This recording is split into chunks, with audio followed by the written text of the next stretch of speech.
അനന്തമായ ബഹിരാകാശത്തിന്റെ ശൂന്യതയിൽ നിങ്ങൾ ലക്ഷ്യമില്ലാതെ ഒഴുകി നടക്കുകയാണെന്ന് സങ്കല്പിക്കുക. ഒരുപാട് വിദൂരത്തിലായിരിക്കുന്ന ഗാലക്സികളുടെ സ്വർഗീയമായ തിളക്കം മാത്രമായിരിക്കും നിങ്ങൾക്ക് കാണാൻ കഴിയുന്ന ആകെയുള്ള പ്രകാശം. ഇവിടെ നിങ്ങൾ എത്ര നിലവിളിച്ചാലും എത്ര ഉറക്കെ കരഞ്ഞാലും ആരും കേൾക്കാൻ പോകുന്നില്ല. കാരണം ബഹിരാകാശത്തിന്റെ ഈ അനന്തമായ സാഗരത്തിൽ ശബ്ദത്തിനെ വഹിച്ചു കൊണ്ടുപോകാൻ കാറ്റും വായുവും അങ്ങനെ ഒന്നും തന്നെയില്ല. അതിനാൽ ചുറ്റും പൂർണ്ണമായ നിശബ്ദത മാത്രമായിരിക്കും. പക്ഷെ ഈ നിശബ്ദതയ്ക്കിടയിൽ നമ്മുടെ ചെവികൾക്ക് കേൾക്കാൻ കഴിയാത്ത രഹസ്യമായ ശബ്ദങ്ങളിലൂടെ പ്രപഞ്ചം എപ്പോഴും മുഴങ്ങിക്കൊണ്ടിരിക്കുകയാണ്. ശാസ്ത്രത്തിന്റെ സഹായത്തോടെ ഈ ശബ്ദങ്ങളെ ഇന്ന് നമുക്ക് കേൾക്കാൻ കഴിയും. ഭീമാകാരമായ വാതക ഗ്രഹങ്ങളുടെ പ്രകമ്പനങ്ങൾ മുതൽ തീവ്രമായ നക്ഷത്ര ജ്വാലകളുടെ വിള്ളലുകൾ വരെ ബഹിരാകാശത്തിൽ ശാസ്ത്രജ്ഞർ കേട്ട അത്ഭുത ശബ്ദങ്ങൾ നമുക്കും കേൾക്കാം.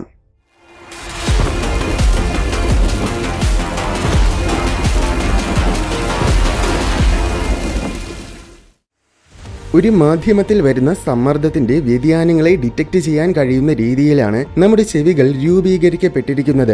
ഈ വ്യതിയാനങ്ങളെയാണ് ശരിക്കും നമ്മൾ ശബ്ദം എന്ന് പറയുന്നത്. അപ്പോൾ മറ്റൊരു രീതിയിൽ പറഞ്ഞാൽ ശബ്ദത്തിന് സഞ്ചരിക്കാൻ ഒരു മീഡിയം അഥവാ ഒരു മാധ്യമത്തിന്റെ ആവശ്യമുണ്ട്.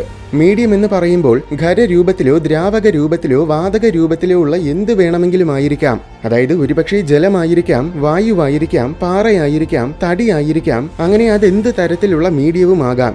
ഭൂമിയുടെ അന്തരീക്ഷത്തിൽ വായു എന്ന മീഡിയം ഉള്ളതുകൊണ്ടാണ് നമുക്ക് കേൾക്കാൻ കഴിയുന്നത്. എന്നാൽ ബഹിരാകാശം വെറും ശൂന്യമാണ്. അവിടെ പ്രത്യേകിച്ച് യാതൊരു മീഡിയവുമില്ല. അതുകൊണ്ടാണ് സ്പേസിൽ നിൽക്കുമ്പോൾ നമുക്കൊന്നും കേൾക്കാൻ പറ്റാത്തത്. പക്ഷേ സഞ്ചരിക്കാൻ ഒരു മീഡിയത്തിന്റെ ആവശ്യമില്ലാത്ത ഒരുപാട് ഇലക്ട്രോ മാഗ്നറ്റിക് തരംഗങ്ങളുണ്ട്. അതിനൊരു ഉത്തമ ഉദാഹരണമാണ് റേഡിയോ വേവ്സ്. നമ്മുടെ ചെവികൾക്ക് അത് നേരിട്ട് കേൾക്കാൻ കഴിയില്ല, കാരണം അതൊരു ശബ്ദ തരംഗമേ അല്ല. എന്നാൽ അതിനെ നമുക്ക് ശബ്ദ തരംഗങ്ങളാക്കി മാറ്റാൻ കഴിയും. അതിനൊരു ഉദാഹരണമാണ് FM. ഇതുപോലെ ബഹിരാകാശ വസ്തുക്കളിൽ നിന്നും വരുന്ന റേഡിയോ വേവ്സും നമുക്ക് ശബ്ദമാക്കി മാറ്റാൻ സാധിക്കും. കഴിഞ്ഞ ചില പതിറ്റാണ്ടുകളായിട്ട് നമ്മൾ നിരവധി സാറ്റലൈറ്റ്സിനെ ബഹിരാകാശത്തിലേക്ക് അയച്ചിട്ടുണ്ട്. അവയിലൂടെ ഇത്തരത്തിലുള്ള ഒരുപാട് ശബ്ദങ്ങൾ നമുക്ക് കേൾക്കാനും കഴിഞ്ഞിട്ടുണ്ട്. പക്ഷെ ഇതിന് പുറമെ മറ്റ് ഗ്രഹങ്ങളിലേക്ക് അയച്ച പേടകങ്ങളിൽ ഉണ്ടായിരുന്ന മൈക്രോഫോൺസിലൂടെ ശരിക്കുമുള്ള ശബ്ദങ്ങളും നമുക്ക് കേൾക്കാൻ പറ്റിയിട്ടുണ്ട്. ഇതുവരേക്കും ആകെ 3 ഗ്രഹങ്ങളുടെ ശബ്ദങ്ങൾ മാത്രമേ അങ്ങനെ റെക്കോർഡ് ചെയ്യപ്പെട്ടിട്ടുള്ളൂ. വീനസും മാർസും പിന്നെ സാറ്റേണിന്റെ ഉപഗ്രഹമായ ടൈറ്റനും. 1981 വിക്ഷേപിച്ച റഷ്യയുടെ വെനേറ 13ഉം 14ഉമായിരുന്നു ആദ്യമായി മറ്റൊരു ഗ്രഹത്തിന്റെ ശബ്ദം റെക്കോർഡ് ചെയ്തത്. അത് ഭൂമിയുടെ അയൽവാസിയായ വീനസിന്റെ ശബ്ദമായിരുന്നു. അന്തരീക്ഷത്തിന്റെ ശബ്ദവും കാറ്റിന്റെ ശബ്ദവും പേടകം ചെന്ന് ലാൻഡ് ചെയ്യുന്ന ശബ്ദവും ഡ്രില്ലിംഗ് ചെയ്യുന്നതും അങ്ങനെ ഒരുപാട് ശബ്ദങ്ങൾ നമുക്ക് കേൾക്കാം.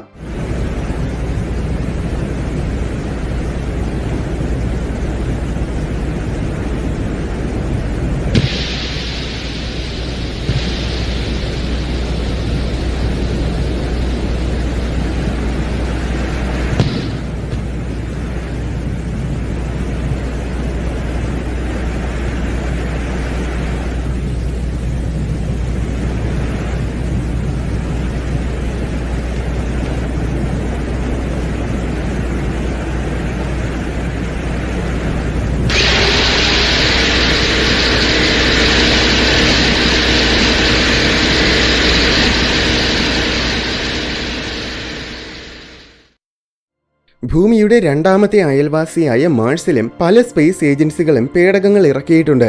എന്നാൽ അതിൽ നാസ 2020 അയച്ച പെർസെവറൻസ് റോവറിൽ മാത്രമേ മൈക്രോഫോൺസ് ഉണ്ടായിരുന്നുള്ളൂ. അങ്ങനെ 2021 മാർസിന്റെ ഉപരിതലത്തിൽ നിന്നും നേരിട്ട് ശബ്ദം റെക്കോർഡ് ചെയ്ത റോവർ എന്ന സ്ഥാനം പെർസെവറൻസിന് ലഭിച്ചു. പെർസെവറൻസിന്റെ പല ഉപകരണങ്ങൾ പ്രവർത്തിക്കുന്ന ശബ്ദങ്ങൾ, പൊടിക്കാറ്റ് വീശുന്ന ശബ്ദം, കാറ്റ് വീശുന്ന ശബ്ദം, അന്തരീക്ഷ ശബ്ദം, അങ്ങനെ പലതരം ശബ്ദങ്ങളും പെർസെവറൻസ് റെക്കോർഡ് ചെയ്തു.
പെർസെവറൻസിന് പുറമെ നാസയുടെ ഇൻസൈറ്റ് ലാൻഡറും മാർസിന്റെ ശബ്ദങ്ങൾ റെക്കോർഡ് ചെയ്തിട്ടുണ്ട്.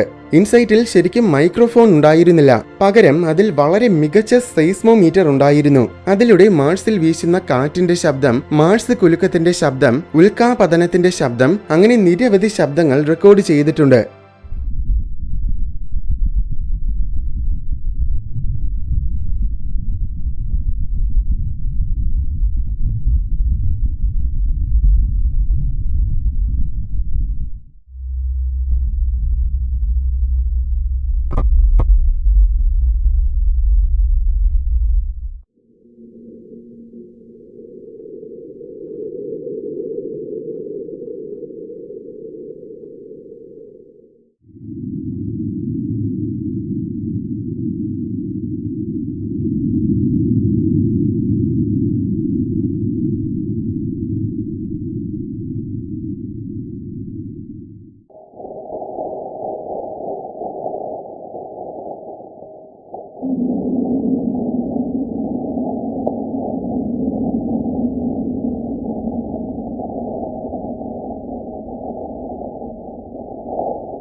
ആയിരത്തി 1997 കസീനി എന്ന പേരിൽ നാസ സാറ്റേണിലേക്ക് ഒരു പേടകമയച്ചു.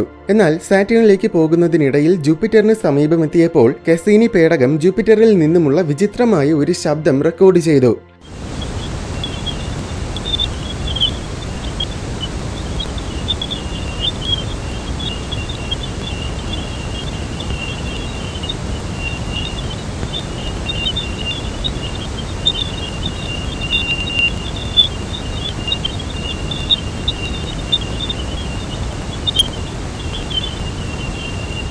ഇത് കേൾക്കുമ്പോൾ അവിടെയും പക്ഷികളും മഴക്കാടുകളുമൊക്കെ ഉണ്ടെന്ന് തോന്നും. പക്ഷേ യഥാർത്ഥത്തിൽ ഇത് ജൂപ്പിറ്ററിന്റെ ഭീമാകാരമായ മാഗ്നറ്റിക് ഫീൽഡിലൂടെ ചാർജ്ഡ് പാർട്ടിക്കിൾസ് സഞ്ചരിക്കുന്നതിന്റെ ശബ്ദമാണ്. ജൂപ്പിറ്ററിനെ സന്ദർശിച്ച വോയേജർ പേടകം മറ്റൊരു ശബ്ദം കേട്ടു.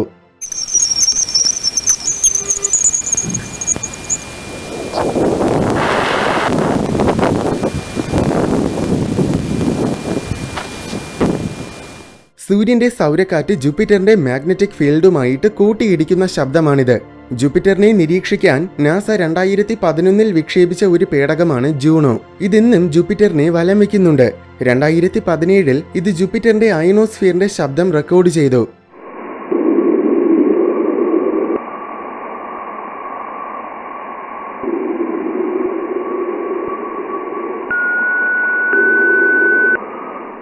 ഭൂമിയിൽ ഔറോറകൾ ഉണ്ടാകുന്നത് പോലെ ജൂപ്പിറ്ററിലും ഉണ്ടാകും. പക്ഷേ ജൂപ്പിറ്ററിലെ ഔറോറകൾ ഭൂമിയിൽ ഉണ്ടാകുന്നതിനേക്കാൾ 100 കണക്കിന് മുതൽ 1000 കണക്കിന് മടങ്ങ് വരെ ശക്തമായിരിക്കും. 2016 ജൂണോ ജൂപ്പിറ്ററിന്റെ ഔറോറകളുടെ ശബ്ദം റെക്കോർഡ് ചെയ്തു.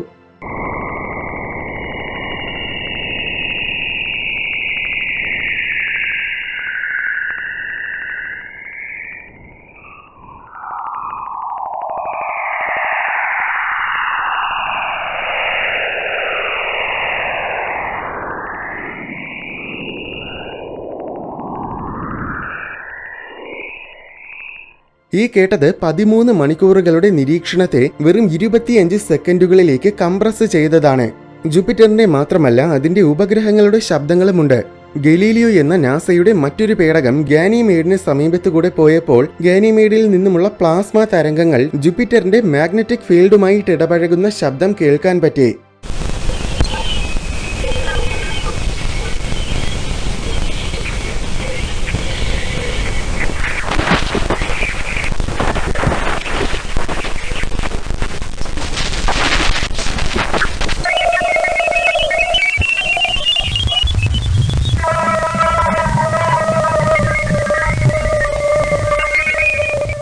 ഇത് കേട്ടപ്പോഴാണ് ഗാനിമേഡിന് സ്വന്തമായിട്ടൊരു മാഗ്നറ്റിക് ഫീൽഡ് ഉണ്ടെന്ന കാര്യം ശാസ്ത്രജ്ഞർ തിരിച്ചറിഞ്ഞത്. ഇതുപോലെ യൂറോപ്പയുടെയും കളീസ്റ്റോയുടെയും ശബ്ദങ്ങളും ഗലീലിയോ പേടകം കേട്ടിരുന്നു.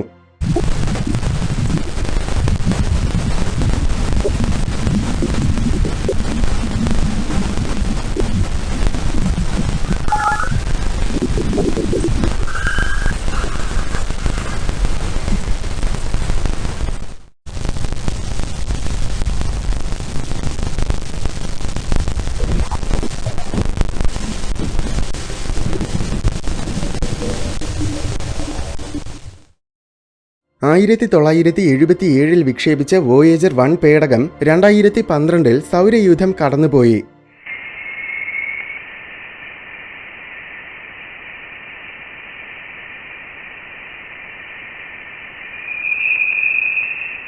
ഈ കേട്ടത് വോയേജർ 1 ഹീലിയോപൗസ് കടന്ന് ഇന്റർസ്റ്റെല്ലാർ സ്പേസിലേക്ക് പ്രവേശിച്ച ശബ്ദമാണ്.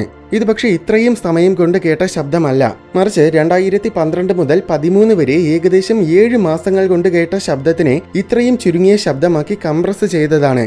വോയേജർ പേടകം പറന്നുപോയപ്പോൾ സാറ്റേണിൽ ഇടിമിന്നലുകൾ സംഭവിക്കുന്നതായിട്ട് ശാസ്ത്രജ്ഞർ ശ്രദ്ധിച്ചിരുന്നു. ശേഷം 2006 കെസീനി പേടകം സാറ്റേണിന് സമീപമെത്തിയപ്പോൾ ഇടിമിന്നലുകളുടെ ശബ്ദം റെക്കോർഡ് ചെയ്തു.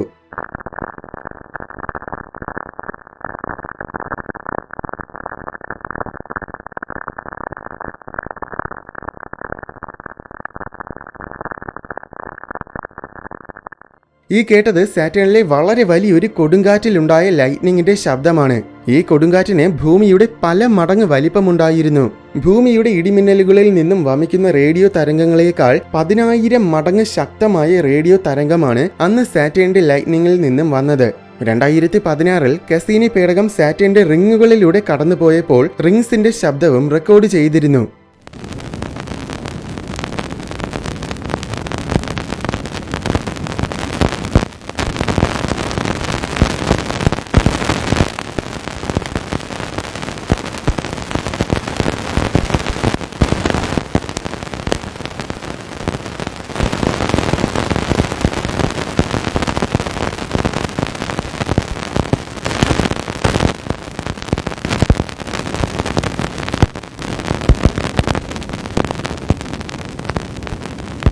ശേഷം 2017 സാറ്റേണിന്റെ കാന്തിക വലയത്തിന്റെ ശബ്ദം കെസീനി റെക്കോർഡ് ചെയ്തു.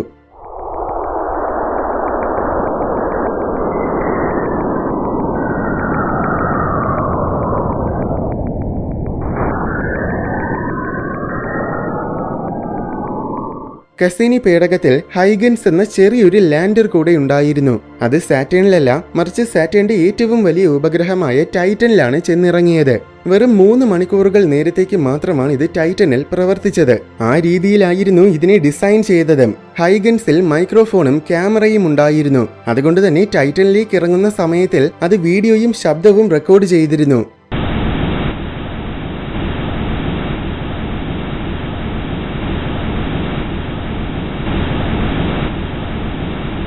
ഇത് ടൈറ്റന്റെ അന്തരീക്ഷത്തിലൂടെ സഞ്ചരിക്കുന്ന ശബ്ദമാണ്. അവസാനം ടൈറ്റന്റെ ഉപരിതലത്തിൽ ചെന്ന് ലാൻഡ് ചെയ്ത ശബ്ദവുമുണ്ട്. ലാൻഡ് ചെയ്ത ശേഷവും ഇത് കുറെ നേരത്തേക്ക് പ്രവർത്തിച്ചിരുന്നു. അങ്ങനെ ടൈറ്റന്റെ ഉപരിതല ശബ്ദങ്ങളും റെക്കോർഡ് ചെയ്യാൻ പറ്റി.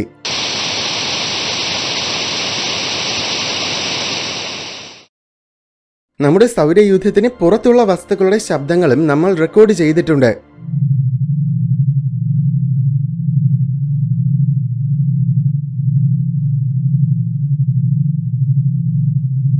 ഇത് ഏകദേശം 101 പ്രകാശവർഷങ്ങൾക്കകലെയുള്ള അയോട്ട ഡ്രാക്കോണിസ് എന്നൊരു റെഡ് ജെയിന്റ് നക്ഷത്രത്തിൽ നിന്നും വരുന്ന ശബ്ദമാണ്. ഈ നക്ഷത്രത്തിന്റെ ഉപരിതലത്തിനടിയിൽ ചൂട് വാതകം ഉയർന്നു പൊങ്ങുകയും അത് തണുക്കുകയും പിന്നെ മുങ്ങുകയും ചെയ്യും. മുങ്ങുന്ന വാതകം വീണ്ടും ചൂടാവുകയും മുന്നേ പറഞ്ഞ പ്രക്രിയകളൊക്കെ വീണ്ടും ആവർത്തിക്കുകയും ചെയ്തുകൊണ്ടിരിക്കും. ഇത് കാരണം നക്ഷത്രത്തിന്റെ ബ്രൈറ്റ്നെസ്സിൽ വളരെ ചെറിയ മാറ്റങ്ങൾ ആവർത്തിച്ച് സംഭവിച്ചുകൊണ്ടേയിരിക്കും. അങ്ങനെ മാറുന്നതിനനുസരിച്ചുള്ള ശബ്ദമാണ് നിങ്ങളിപ്പോൾ കേട്ടത്. പ്രപഞ്ചത്തിലെ ഏറ്റവും തീവ്രമായ വസ്തുക്കളിൽ ഒന്നാണ് ന്യൂട്രോൺ നക്ഷത്രങ്ങൾ. അവയുടെ ശബ്ദങ്ങളും റെക്കോർഡ് ചെയ്തിട്ടുണ്ട്. ഓർക്കുക, ശബ്ദങ്ങളെന്ന് വെച്ചാൽ റേഡിയോ തരംഗങ്ങളെ ശബ്ദമാക്കി മാറ്റിയത്.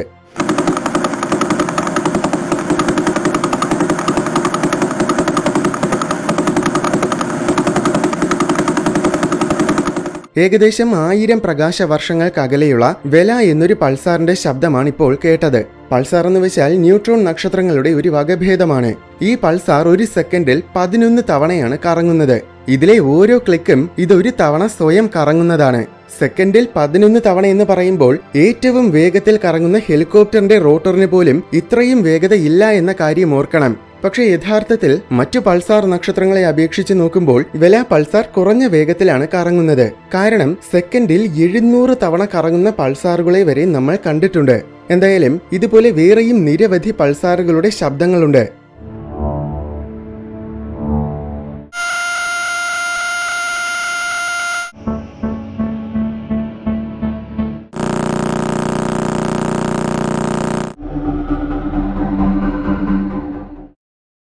653 പ്രകാശവർഷങ്ങൾക്കകലെയുള്ള ഒരു നക്ഷത്ര വ്യൂഹമാണ് ആർ അക്വാറായി. ഇതൊരു ബൈനറി സ്റ്റാർ സിസ്റ്റമാണ്. ഇതിലൊരു വൈറ്റ് ഡ്വാർഫും ഒരു റെഡ് ജെയിന്റും ഉണ്ട്.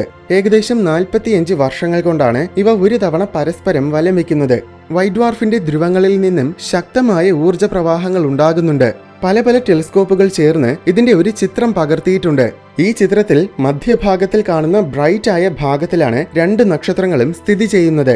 ഇതിലെ റെഡ് ജെയിന്റിൽ നിന്നും വൻതോതിലാണ് പദാർത്ഥങ്ങൾ പുറന്തള്ളപ്പെടുന്നത്. അത് കാരണമാണ് ഇതൊരു നെബുല പോലെ മനോഹരമായിട്ട് കാണപ്പെടുന്നത്.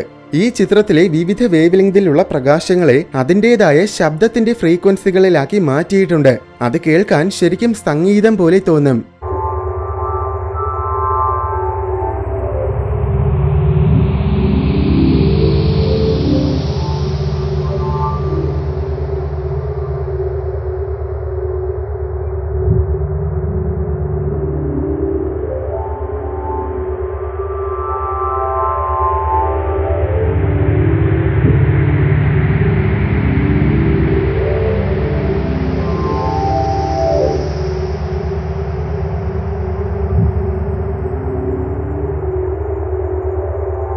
ഒരു റാഡാർ സ്കാൻ ചെയ്യുന്നത് പോലത്തെ ക്രമീകരണത്തിലാണ് ഈ ചിത്രത്തിനെ ശബ്ദമാക്കി മാറ്റിയിരിക്കുന്നത്. ഈ ശബ്ദത്തിലെ വോളിയം നിശ്ചയിക്കുന്നത് ഹബിൾ പകർത്തിയ ചിത്രത്തിലെ ബ്രൈറ്റ്നസ് അനുസരിച്ചാണ്. അതായത് ബ്രൈറ്റ്നസ് കൂടുതലുള്ള ഭാഗങ്ങൾക്ക് കൂടുതൽ ഉയർന്ന ശബ്ദവും കുറഞ്ഞ ബ്രൈറ്റ്നസ് ഉള്ള ഭാഗങ്ങൾക്ക് താഴ്ന്ന ശബ്ദവുമാണ് നൽകിയിരിക്കുന്നത്. ഇങ്ങനെ ചിത്രത്തിനെ ശബ്ദമാക്കി മാറ്റുന്നതിനെ സോണിഫിക്കേഷൻ എന്നാണ് പറയുന്നത്. ഇത് എളുപ്പത്തിൽ മനസ്സിലാക്കാൻ വേണ്ടി പറഞ്ഞതാണ്. ശരിക്കും ചിത്രത്തിനെയല്ല, ആസ്ട്രോണമിക്കൽ ഡേറ്റയെയാണ് ശബ്ദമാക്കി മാറ്റുന്നത്. എന്തായാലും ഇതുപോലെ സംഗീതമാക്കി മാറ്റിയ മറ്റൊരു ചിത്രമാണ് സ്റ്റിഫൻസ് ക്വിന്ററ്റ്. ഇതിൽ ഗ്രാവിറ്റി കാരണം ഒരുമിച്ച് കൂടി നിൽക്കുന്ന ഗാലക്സികളുണ്ട്. ആർ അക്വാറിയെ റാഡാർ സ്കാൻ ചെയ്യുന്നത് പോലെ ക്രമീകരിച്ചെങ്കിൽ സ്റ്റിഫൻസ് ക്വിന്ററ്റിന്റെ ശബ്ദത്തിനെ മുകളിൽ നിന്നും താഴോട്ട് സ്കാൻ ചെയ്യുന്ന രീതിയിലാണ് ക്രമീകരിച്ചിരിക്കുന്നത്. ബാക്കിയെല്ലാം ആർ അക്വാറിയുടെ കാര്യത്തിൽ പറഞ്ഞതുപോലെ തന്നെ.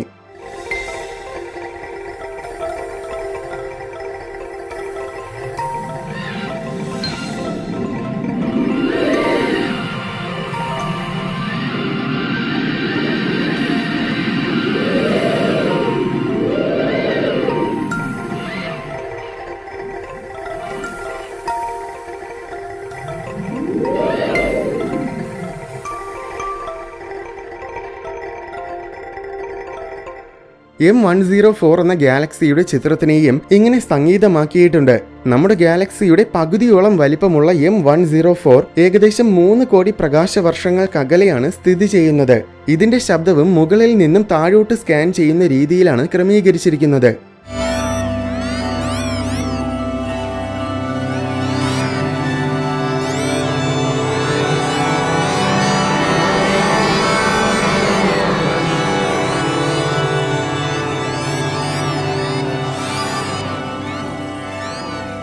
ഇത് മൂന്നും ഏറ്റവും റീസെന്റ് ആയിട്ട് സോണിഫിക്കേഷൻ ചെയ്ത ചിത്രങ്ങൾ മാത്രമാണ്. യഥാർത്ഥത്തിൽ ഇതുപോലെ ഒരുപാട് ചിത്രങ്ങളെ സംഗീതമാക്കി മാറ്റിയിട്ടുണ്ട്. അതിൽ നക്ഷത്രങ്ങളും ഗാലക്സികളും നെബുലകളും ബ്ലാക്ക് ഹോൾസും ഒക്കെയുണ്ട്.